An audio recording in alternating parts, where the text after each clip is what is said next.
ఈరోజు మీ అందరి కోసం నేను ఒక మంచి హారర్ స్టోరీతో అయితే వచ్చాను. ఈ స్టోరీ చాలా భయంకరంగా ఉంటుంది, చాలా థ్రిల్లింగ్గా ఉంటుంది. మీరు ఎక్కడ స్కిప్ చేయకుండా చివరిదాకా చూడడానికి ప్రయత్నించండి. ఇంకా మనం ఏమాత్రం ఆలోచించకుండా కథలోకి అయితే వెళ్ళిపోదాం రండి. అతని పేరు శేఖర్. శేఖర్కు ఒక అలవాటు ఉంది. ఎక్కడైనా సరే అడవి ప్రాంతంలో కానీ ఏదైనా దూర ప్రదేశంలో కానీ పాడుపడిన ఇండ్లైనా సరే పురాతనమైన కట్టడాలైనా సరే వాటి గురించి తెలుసుకోవాలని, అక్కడ ఏం జరుగుతుందో అని తెలుసుకోవాలని చాలా ఉత్సాహంగా ఉంటాడు. అతనికి ఇలాంటివంటే చాలా ఇష్టం. అయితే శేఖర్ ఒకరోజు ఒక న్యూస్ పేపర్లో ఒక గ్రామం గురించి వింటాడు. ఆ గ్రామం చివరన, అంటే ఆ గ్రామానికి 3 కిలోమీటర్ల దూరాన ఒక పురాతనమైన దేవాలయం ఉందని వింటాడు. ఆ దేవాలయం వైపు ఎవ్వరు కూడా వెళ్ళరు. చాలా రోజుల నుంచి ఆ దేవాలయం పాడుబడి ఉంది. చుట్టూ అంతా దట్టమైన అడవి ఉంది. అర్ధరాత్రి అయితే చాలు అక్కడ భయంకరమైన ఏడుపులు వస్తాయని ఆ పేపర్లో రాసిపెట్టి ఉంది. ఇంకొకటి, ఆ ఊరు వాళ్ళ నమ్మకం ప్రకారం అక్కడ దయ్యాలు తిరుగుతాయని వాళ్ళ నమ్మకం. అందుకే చీకటి పడేలోపే అందరూ ఇంట్లోనే ఉండి తలుపులు మూసుకుంటారు. అయితే ఈ విషయాలన్నీ శేఖర్కు ఎంతో ఇంట్రెస్ట్గా అనిపించాయి. అక్కడ వెళ్ళాలంటే గ్రామం నుంచి కొద్ది దూరం వెళ్ళాలి.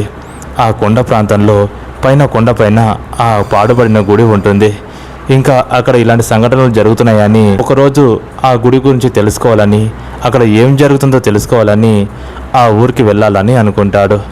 ఒక వారం 10 రోజులు ఆలోచించి ఒకరోజు నిర్ణయం తీసుకున్నాడు. అయితే ఆ గ్రామంలో ఉండడానికి కొంతమందితో పరిచయాలు పెంచుకున్నాడు. అలా పరిచయం పెంచుకొని ఒక రూమ్ అద్దెకు తీసుకున్నాడు. ఆ ఊర్లో చాలామందిని ఆ గుడి గురించి అడిగి తెలుసుకున్నాడు. కానీ ఎవ్వరు కూడా ఆ గుడి గురించి చాలా అంటే చాలా భయంకరమైన నిజాలు చెప్పారు. కానీ శేఖర్కి మాత్రం ఇంకా వాళ్ళు చెబుతుంటే చాలా ఇంట్రెస్ట్గా అనిపించింది. అమ్మా, అవునా, ఇంకా ఆ గుడి దగ్గర ఇలా జరుగుతుందా? ఇదంతా నిజం కాదు, ఇదంతా ఒక అబద్ధం, అక్కడ ఏమీ ఉండదు. అయినా అలా ఉంటే కూడా నేను కూడా ఇలాంటి ఒక మంచి థ్రిల్లింగ్ అయిన ఎక్స్పీరియన్స్ను పొందుతాను, చూస్తా అక్కడ ఏముందో అని మనసులో అనుకుంటాడు. అదే గ్రామంలో సురేష్ అనే ఒక అబ్బాయితో పరిచయం పెంచుకుంటాడు. ఆ అబ్బాయితో ఫ్రెండ్షిప్ చేస్తూ ఆ గుడి గురించి మరిన్ని డీటెయిల్స్ కనుక్కుంటాడు. అయితే ఒకరోజు ఇద్దరు కలిసి మందు తాగుతూ మాట్లాడుకుంటూ ఉంటారు.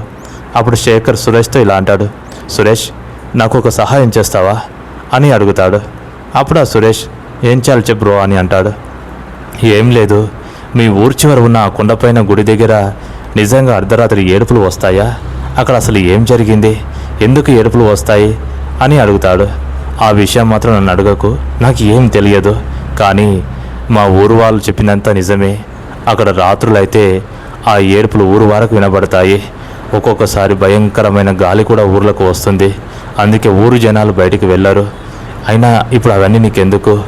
నువ్వు ఏదో ఊరు చూడడానికి వచ్చావు కాబట్టి ఊర్లో ఉండి వెళ్ళిపో, కానీ దాని గురించి అడగకని అంటాడు. కాదు సురేష్, నేను నిన్ను ఒక స్నేహితుడు అడుగుతున్నాను, నాకు ఒక సహాయం చెయ్యి. నేను అక్కడ ఏమి లేదని నిరూపిస్తాను. మీ గ్రామంలో ఉన్న ప్రతి ఒక్కరికి ఆ భయాన్ని పోగొడతాను. నువ్వు నాకు సహాయం చేస్తావా అని అంటాడు. అప్పుడు ఆ మాట వినగానే సురేష్, ఏంటి నీకు సహాయమా? ఓమో, అక్కడికి వెళ్తే ఇంకా అంతే సంగతులు, ప్రాణాలతోటి బయటపడలేము. ఇంకా అక్కడ ఏమైనా ఉన్నదంటే మనం చంపేస్తుంది, వద్దు బాబు అంటాడు. అప్పుడు ఇతను, ఏంటి సురేష్, నువ్వు మరీ ఇంత పిరికొంలా మాట్లాడతావేంటి? నువ్వు ఒక యంగు అబ్బాయివి, ఇలా ఉంటే ఫ్యూచర్లో కూడా ప్రతి సమస్యను కూడా పెద్దగానే చూస్తావు. ఈ ఏజ్లోనే కదా ధైర్యంగా ఉండాలి, ఇలాంటి సమస్యనైనా ఇప్పుడే ఎదుర్కోవాలి అని అంటాడు. కొద్దిగా మోటివేషన్ చేయడం వల్ల అప్పుడు తనలో కూడా రోషం వచ్చింది. అది కాదు, కానీ ఊరు వాళ్ళు చెప్తారు, ఊరు వాళ్ళ మాటలు అలా పెట్టు, నువ్వు నా వెనకాలరా, మనం ఇద్దరం వచ్చే అమావాస్య రోజు ఆ కొండపైకి వెళ్దాం, అక్కడ ఏం జరుగుతుందో తెలుసుకుందామని అంటాడు. దానికి బలవంతంగా సురేష్ ఒప్పుకుంటాడు. కానీ లోపల మాత్రం చాలా భయం ఉంటుంది. అయితే వాళ్ళు ఆ రోజు అక్కడి నుంచి వెళ్ళిపోతారు. అమావాస్య వచ్చేంత వరకు ఎదురు చూస్తారు. ఇంకా అమావాస్య రానే వచ్చింది. అప్పుడు శేఖర్ ఇంకా సురేష్ దగ్గరికి వెళ్తాడు, మాట్లాడతాడు. గుర్తుంది కదా సురేష్, ఈరోజు అర్ధరాత్రి సరిగా 12 అయ్యే లోపల మనము ఆ కొండ ప్రాంతానికి చేరుకోవాలి. ఆ పురాతనమైన గుడిలో ఏముందో తెలుసుకోవాలి. ఊరు జనాల భయాన్ని మనం పోగొట్టాలి. ఇలాగే ఉంటే ఊరంతా డెవలప్ కాదు, అని ఏదేదో చెప్తాడు. సరే సరే పోదాం, కానీ ఎవరికి తెలియకుండా పోదాం. ఎవరికైనా తెలిసిందంటే మనల్ని తిడతారు, ఇంకా మనకు చాలా సమస్యలు ఎదురవుతాయి అని అంటాడు. సరే సరే నాకు అవన్నీ తెలుసు, సరే నైట్కి మాత్రం వెళ్ళిపోదాం, మర్చిపోక అని చెప్తాడు. సరే అని మాట్లాడుకుంటారు. ఇంకా రాత్రి వరకు చూస్తారు. అది బాగా నిండు అమావాస్య. అది 3 సంవత్సరాలకు ఒకసారి వచ్చే ఒక భయంకరమైన అమావాస్య. ఇంకా ఆ రోజు అర్ధరాత్రి అయిన సమయాన ఇద్దరు కలిసి ఊరు వీధుల్లో నడుచుకుంటూ ఆ కొండ ప్రాంతం వైపు వెళ్తూ ఉన్నారు. ఇంకా ఊరు జనాలంతా అప్పటికే గాఢ నిద్రలోకి వెళ్ళిపోయారు. వీధుల్లో కుక్కలు, దూరంగా రోడంతా నిర్మానుష్యంగా కనబడుతుంది. మెల్లగా ఊరు దాటుకొని ఆ కొండ ప్రాంతం వైపు వెళ్తున్నారు. సరిగా కొండ ప్రాంతం వైపు వెళ్ళగానే గాలి అంతా చల్లగా మారిపోయింది. ఆ కొండపైన అప్పుడే ఒక ఏడుపులు వినబడుతున్నాయి.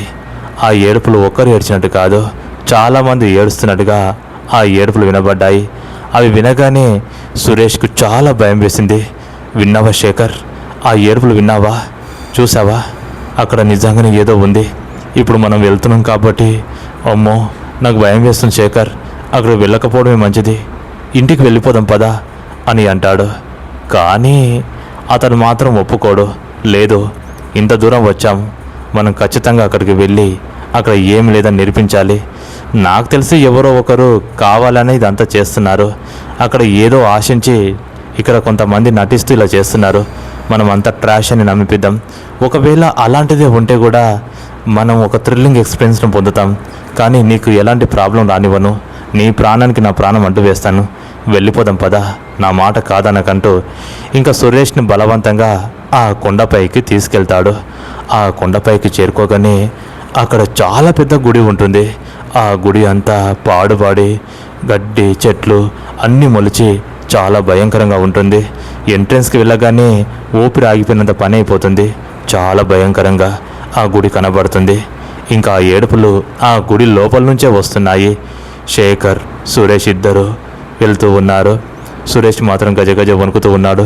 శేఖర్, నాకు భయం వేస్తుంది శేఖర్, ఇప్పుడు వెళ్ళకపోవడమే మంచిది, లోపల ఏదో ఉంది, మనం వెళ్తే మనం చంపేస్తుంది శేఖర్, వద్దు శేఖర్, ఇక్కడి నుంచే వెళ్ళిపోదాం, నేను ఇప్పటి వరకు ఇక్కడికి రాలేదు, చూసావా ఈ ప్రాంతం ఎంత భయంకరంగా ఉందో అని అంటాడు. లేదు లేదు, నువ్వు భయపడకు, నేను ఉన్నాను కదా, ఇక్కడ అలాంటిది ఏమీ లేదు, భయపడకంటున్నాను కదా అంటూ శేఖర్ ఇంకా సురేష్ చైన్ పట్టుకొని గుడి లోపలికి చేరుకుంటాడు. గుడి ముఖద్వారం దాటి లోపలికి వెళ్ళగా అక్కడ ఒక పెద్ద మర్రి చెట్టు ఉంటుంది. ఆ మర్రి చెట్టు చాలా భయంకరంగా ఉంటుంది. ఎప్పుడైతే వీళ్ళు లోపలికి వెళ్ళారో అక్కడ భయంకరమైన శబ్దాలు వస్తున్నాయి. ఎవరో గంటలు ఊపుతున్నట్టుగా, చుట్టూ ఎవరో మాట్లాడుతూ వీళ్ళ కోసం రమ్మంటున్నట్టుగా పిలుస్తూ ఉన్నారు. ఆ మాటలు వింటుంటే శేఖర్కి, సురేష్కి భయం వేసింది. కానీ శేఖర్ ధైర్యం తెచ్చుకొని, ఎవరు నువ్వు, ఇక్కడ ఎవరైనా ఉన్నారా, కావాలని ఇదంతా చేస్తున్నారు కదా, ఊరు వాళ్ళని భయపెట్టడానికే కదా మీరు ఇదంతా ప్లాన్ చేశారు, మర్యాదగా బయటికి రండి, ఇక్కడ అంతా ఆడుతుంది నాటకం, మీరెవరో మర్యాదగా బయటికి రాకపోతే మీ అంతు తెలుస్తా అని శేఖర్ రెచ్చగొడతాడు. సురేష్ మాత్రం భయపడతాడు. శేఖర్, రెచ్చగొట్టకు శేఖర్, నాకు తెలిసి అది భయంకరమైన దయ్యమే ఉంటుంది, మనం వెళ్ళిపోదాం పదా, అది మన కంట్ల ముందుకు రాకముందే వెళ్ళిపోదాం అని అన్నాడు. దానికి శేఖర్, రే భయపడకాగో, ఇక్కడ కావాలని ఎవరో చేస్తున్నారు, ఇక్కడ ఏదో ఖనిజ సంపద ఉంది, ఆ సంపదను కాపాడుకోవడం కోసం ఇక్కడ ఊరు జనాలు రాకుండా చేయడానికే ఇదంతా ప్లాన్ చేస్తున్నారు, వెళ్దాం పదా, చుట్టూ చూద్దామని ఆ గుడి లోపలికి వెళ్ళి ఆ గుడి చుట్టూ తిరుగుతూ ఉన్నారు. అలా తిరుగుతూ ఉంటే అక్కడ రకరకాల ఆకారాలు వీళ్ళకు ఆ గుడి పక్కన కనబడుతూ ఉన్నాయి. అలా కనబడుతూ ఉంటే శేఖర్ కూడా ఒక్కసారిగా అనుమానం వచ్చింది. సురేష్, ఇక్కడ నీకు ఏదైనా కనబడిందా అని అంటాడు. కనబడడం ఏంటి, ఆ దూరంగా ఉన్నాయన్నీ ఆ నల్లని ఆకారాలు నాకు తెలిసి దయ్యాలు, అవి మనం చుట్టుముడతాయి, మనం వాటికి బలైపోకూడదు, వెళ్ళిపోదాం పదా అని చేయి పట్టుకొని లాక్కొస్తాడు. లేదు, అవి దయ్యాలు కాదు, మనం దగ్గరికి వెళ్ళి చూద్దామని టార్చ్ లైట్ పెట్టి చూస్తే అక్కడ నల్లని ఆకారాలు కనబడవు. ఇంకా గుడి చుట్టూ తిరిగి గుడి ముందుకు వస్తారు. గుడి లోపలికి టార్చ్ లైట్ వేసి చూడగానే ఆ గుడిలో ఎలాంటి విగ్రహం కానీ దేవుడు కానీ ఉండడు. అప్పుడే ఆ గుడి ముందల ఒక భయంకరమైన ఆకారం కూర్చొని మూలుగుతూ ఉంది. వీళ్ళు టార్చ్ లైట్ వేసి చూడగానే ఒక్కసారిగా గుండె అయిపోయినంత పని అయిపోయింది. శేఖర్ ఇంకా గజగజ వణుకుతున్నాడు. సురేష్ గట్టిగా అరిచాడు, చూసావా చూసావా, ఇక్కడ దయ్యం ఉంది, నా మాట వినలేదు, ఇంకా మనను అది వదలదు, మనం చంపేస్తుంది అని ఏడుస్తాడు. నువ్వు భయపడకు, అది దయ్యం కాదు, ఎవరో మనిషే ఉంటుంది, ఆగు నేను వెళ్ళి చూస్తాను అని దగ్గరికి వెళ్తాడు. ఏయ్, ఎవరు నువ్వు? ఈ గుడిలో ఉండి నువ్వు మనుషులను ఎందుకు భయపెట్టిస్తున్నావు? ఏం కావాలి నీకు అని అంటాడు. అది తల ఊపుతుంది, భయంకరంగా మూలుగుతుంది. ఏయ్, నేను మాట్లాడుతుంది నీతోటే, ఎవరు నువ్వు? ఎందుకు ఇక్కడ ఉన్నావు? ఎందుకు భయపెట్టిస్తున్నావు అని అరుస్తాడు. అలా రెచ్చగొడుతూ ఉంటే ఒక్కసారిగా దాని కోపం వచ్చింది. అది పైకి లేచి శేఖర్ యొక్క గొంతును పట్టుకొని గాల్లో విసిరేసింది. అప్పుడు తన అసలైన రూపం కనబడింది. అది మనిషి కాదు, భయంకరమైన మానవ మృగం. దాని ముఖం చూస్తూ ఉంటే సురేష్ ఒక్కసారిగా గట్టిగా అరిచాడు. పండ్లన్నీ బయటికి వచ్చి కనుగుడ్లు పెద్దగా మారి భయంకరమైన ముఖంతో చాలా అందవికారంగా ఉంది. వీళ్ళని చూసి నవ్వుతూ ఉంది. శేఖర్ అప్పుడు దాని అసలైన రూపాన్ని చూసి దడుచుకున్నాడు. ఇంకా సురేష్ దగ్గరికి వచ్చాడు. సురేష్, ఇక్కడ ఎక్కువసేపు ఉండకూడదు, వెళ్ళిపోదాం పదా. నిజమే, నువ్వు చెప్పినట్టు ఇక్కడ మనుషులు ఎవరు లేరు, దయ్యాలు ఉన్నారు అని ఆ గుడి నుంచి పరిగెత్తాలని చూస్తారు. అలా పరిగెత్తాలని చూస్తే గుడి దాటి ముందుకు వెళ్ళగానే వాళ్ళ చుట్టూ మరిన్ని ఆకారాలు నిలబడ్డాయి. వెనకాల ఈ దయ్యం వచ్చి వాళ్ళని చూస్తూ ఉంది. ఎక్కడికి రా పారిపోయేది? ఈ గుడి దగ్గరికి రావడమే కానీ పోవడం మార్గమే ఉండదు. ఈరోజు మీ రక్తంతో మా ఆకలి తీర్చుకొని సంతోషపడతాం. మిమ్మల్ని బలిస్తానురా అంటూ అది అరిచింది. అప్పుడే చుట్టూ ఉన్న ఆకారాలు కూడా ఆకలితో ఉన్నట్టుగా నాలుకలు బయటకు చాచి వాళ్ళని పట్టుకోబోతున్నాయి. సురేష్ కాస్త తెలివైనాడే. అంతకుముందు ఊర్లో నుంచి వచ్చేటప్పుడే తన దగ్గర ఒక హనుమంతుని లాకెట్ పెట్టుకొని వస్తాడు. ఆ లాకెట్ జేబులో ఉంటుంది. ధైర్యం తెచ్చుకొని ఆ లాకెట్ని బయటికి తీస్తాడు. తీసి జై శ్రీ ఆంజనేయం ప్రసన్నాంజనేయం అంటూ పెద్ద పెద్దగా అరుస్తాడు. అలా అరవగానే శేఖర్ కూడా హనుమాన్ చాలీసా చదువుతాడు.